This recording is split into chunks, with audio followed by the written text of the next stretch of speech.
I think I'll call the meeting to order now.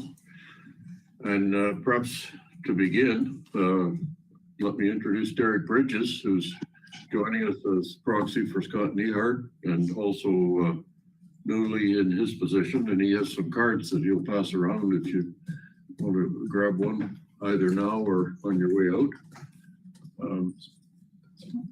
And Derek, I guess you haven't had a chance to meet many of these people before, have you? I was in the tech meeting last week, so. Oh, okay. So yeah.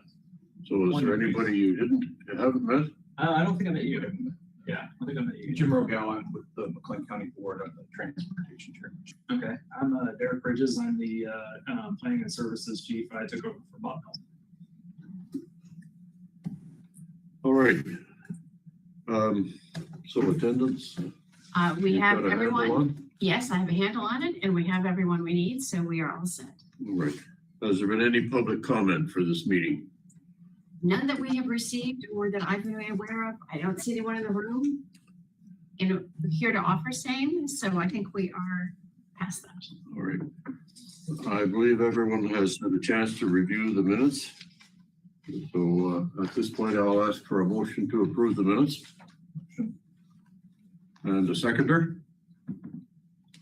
Second. Any discussion about that, about the minutes?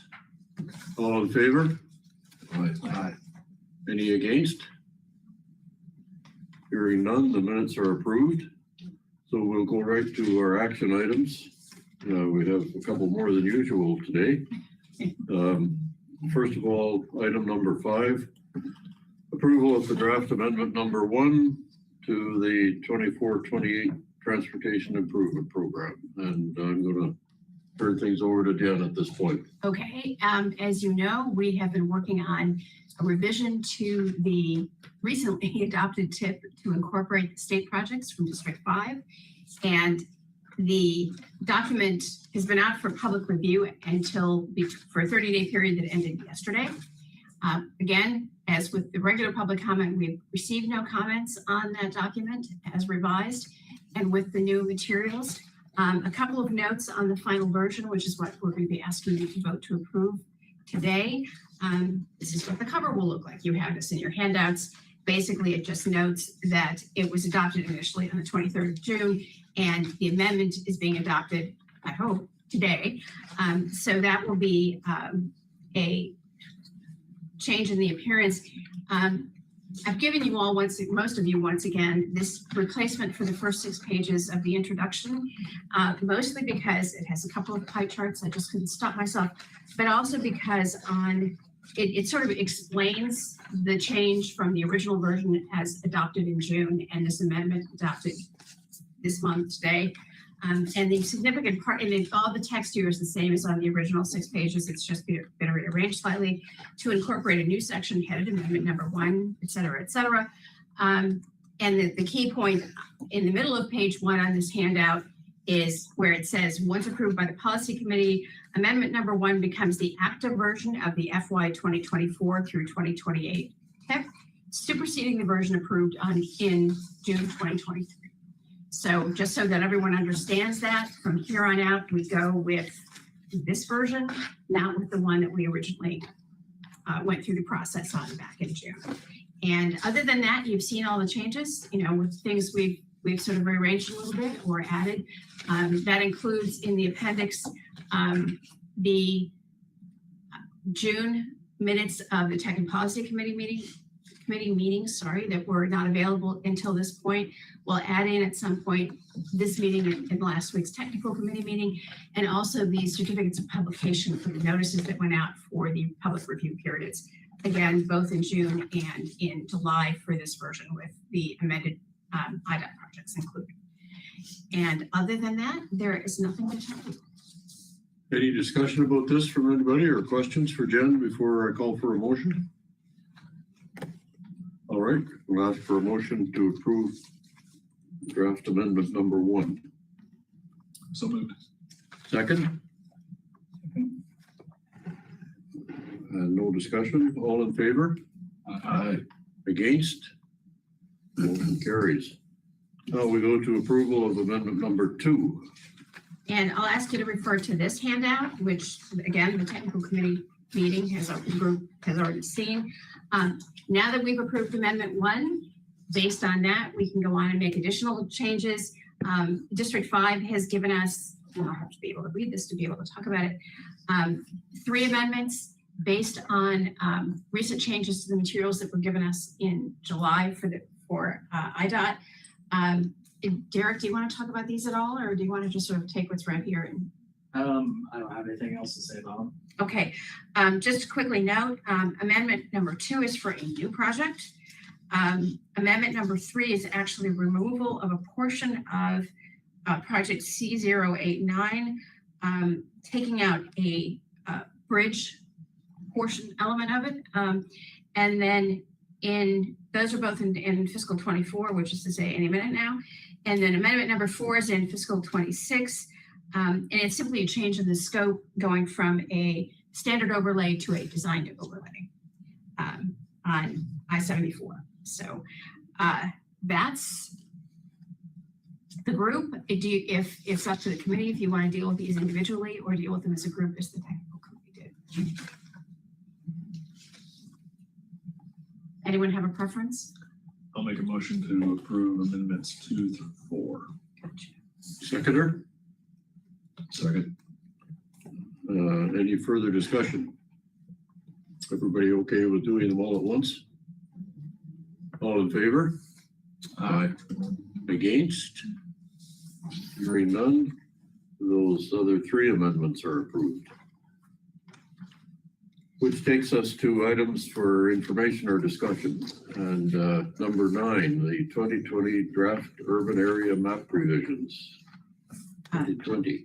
Again, following on this 2020 census, we recently received from, again, from just, it's a District 5 kind of day, from District 5, the sort of IDOT suggested urban area definition above and beyond what the 2020 census determined as the urban area. And if Tanya can bring up that PDF. Yep.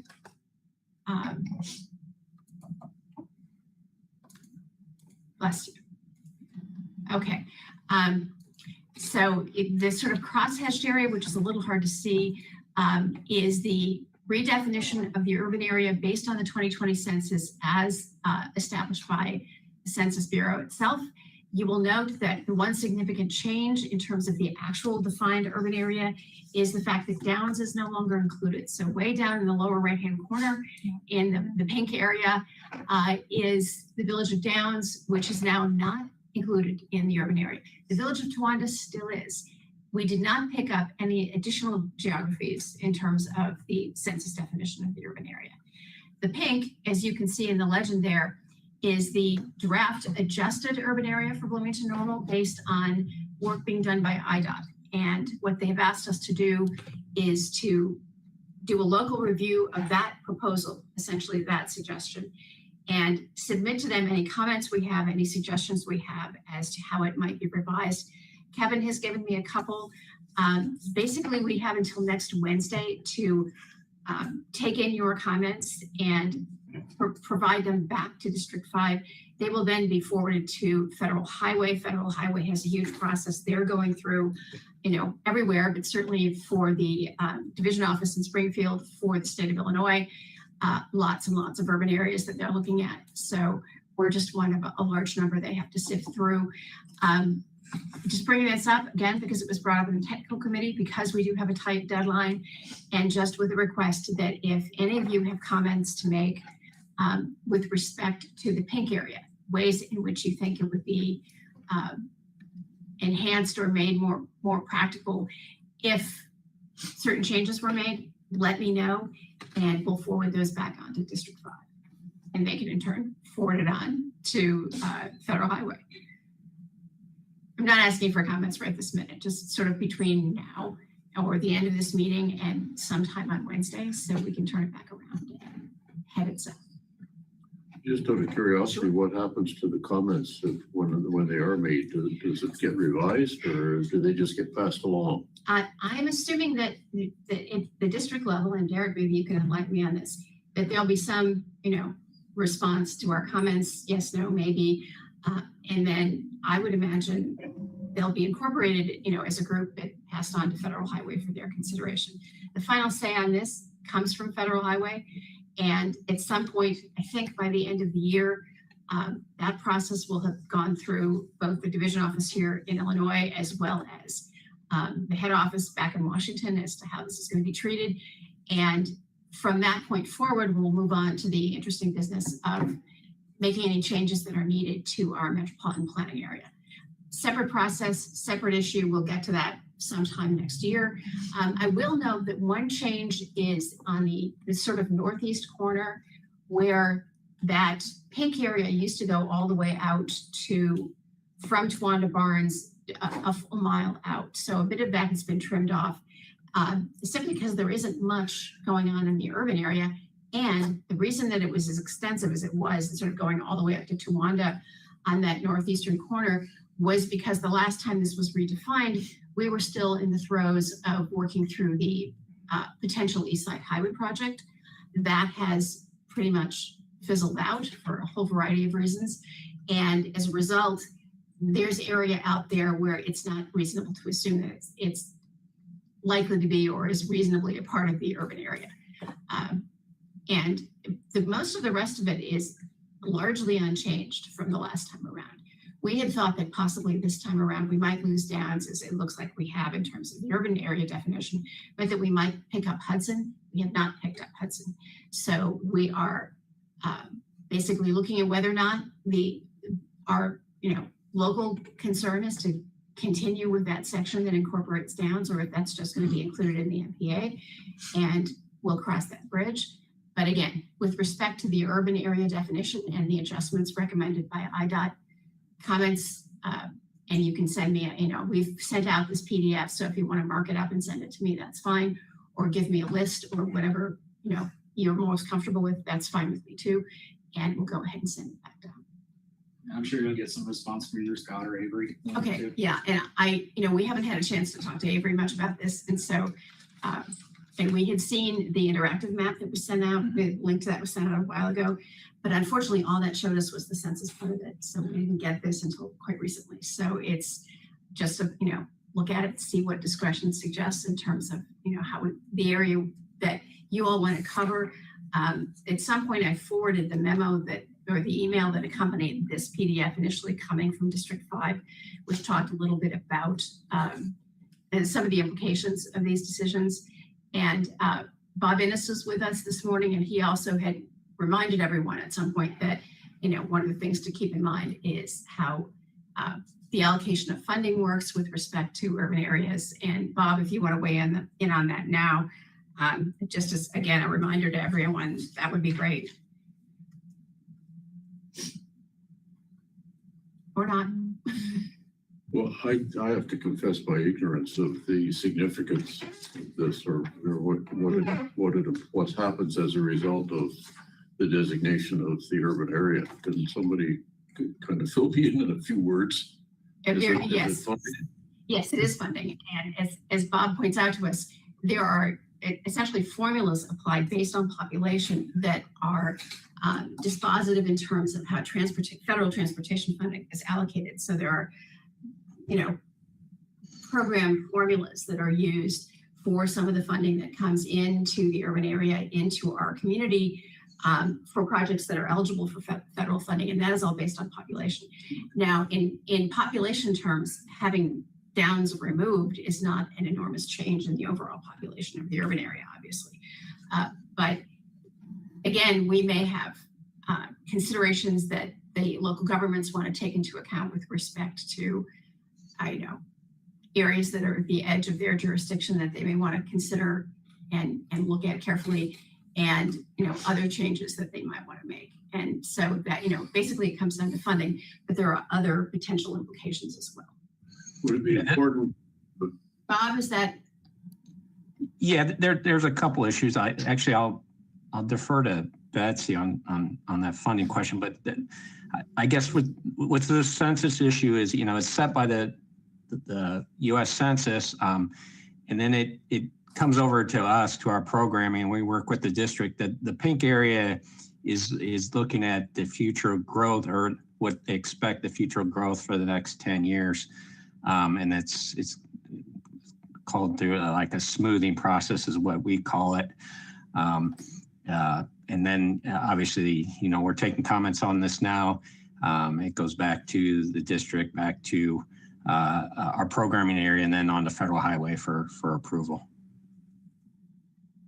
Does this take into account the potential large population increase up in the northwest? That would be northwest of Normal, I guess, with a proposed development. Is that area included? I can't really tell from that map. Yeah, that's one of our comments. Oh, is it? Okay. It means probably would be beneficial and prudent to expand it to the north and west, especially in Rivian. What's going on up there? Any Right, other this is questions? This is Betsy Tracy. Just agree with all that's been said. But, again, the census is pretty much defined that the urban area population based upon all their criteria. So that we have very little negotiation or any wiggle room. And that's, as was mentioned by others, has to tie in with your funding. And then that adjusted area should not be, besides the county or anything. I mean, that smoothing out is, like you said, maybe this area that's growing exponentially, whatever it is, wherever that might be, you could certainly, go, kind of smooth it out a little bit. And then your third area that's not really depicted on here, not really part of the urban area, and that is your planning area for the MPO. And that might grow, and that's that might take into that into account that Rivian area for sure. Is if you think it's going to grow out in a certain direction, that'd be definitely included in your MPO planning area. So there's like 3 different pieces here that all kind of fit together. So I just wanted to make that clear. Thanks. And this is Bob Ennis again. Also, the town of Normal, I was informed, just got basically an earmark to do a rather large planning study in that northwest quadrant around Rivian. So that's going to go through IDOT planning, but that's going to happen here in the next year or so. Yeah, thanks for mentioning that, Bob. Absolutely.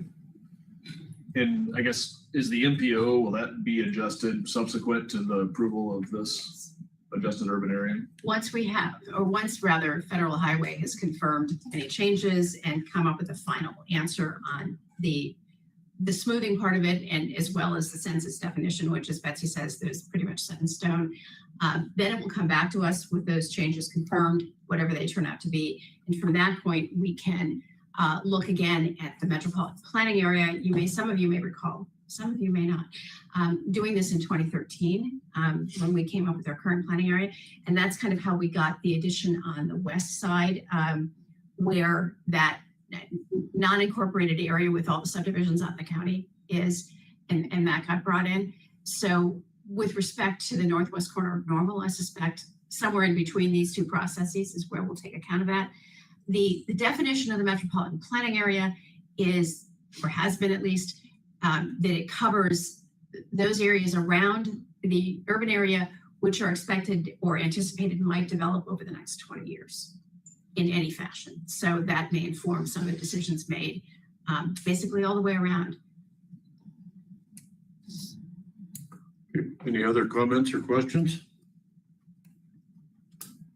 All right, has anything else arisen that we should talk about this morning? Anyone?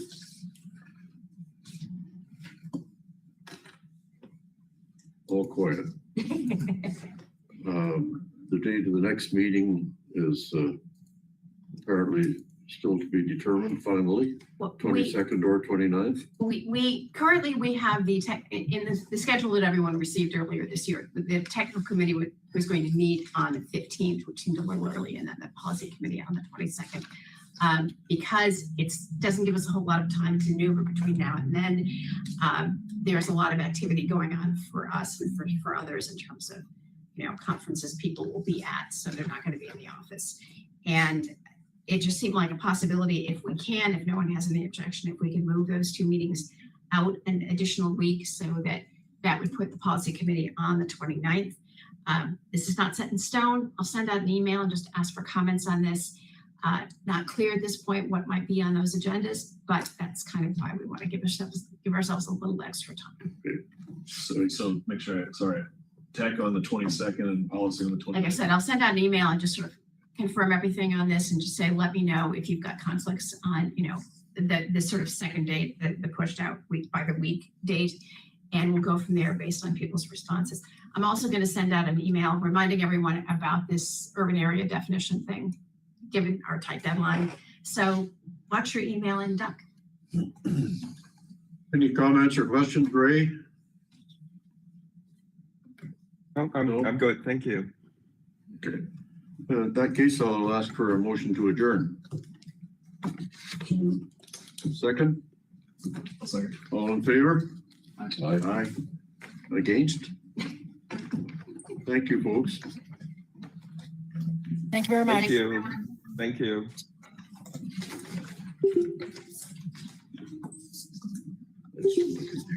You can take all of it and do with it as you see fit. Yes.